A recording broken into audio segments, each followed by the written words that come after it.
bravi! Ragazzi, ce la fate tutti? Ragazzi, ce la fate tutti? Vai,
Gigi! Ecco Gigi, ce l'hai davanti, da solo Marco, frena, bello, solo!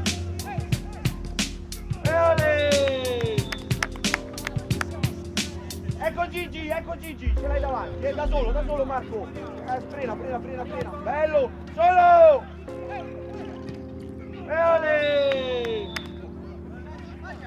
Vabbè, prima che veniva qualcosa ci avevi.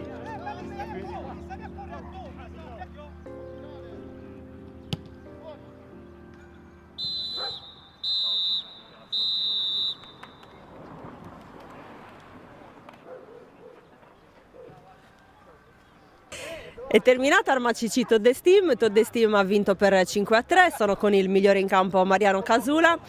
Mariano, Arma CC ha approcciato meglio, anche se voi avete subito i 2 gol per insomma, degli errori sicuramente evitabili, poi siete venuti fuori con personalità, forse il dialogo vostro che noi conosciamo si è visto nel secondo tempo, vi ha aiutato un po' l'espulsione, però secondo me voi eravate già abbastanza in crescita.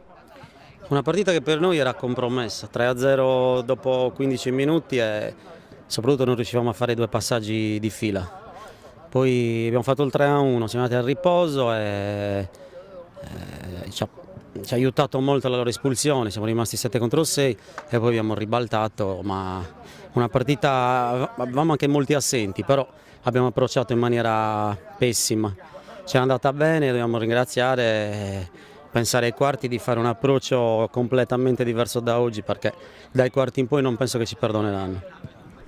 A proposito di quarti, voi affronterete la vincente tra Diabete Zero Onlus e Kral Saras, cosa ci puoi dire di queste 2 possibili avversarie? Due buone squadre, soprattutto la Saras l'abbiamo incontrata nel girone e ci ha messo in serie difficoltà. Abbiamo pareggiato all'ultimo minuto e hanno giocatori molto bravi, quindi quarti di finale credo che siano difficilissimi, ma con l'approccio di oggi saranno impossibili, però sicuramente anche i tanti assenti che avevamo oggi, c'è da dire quello.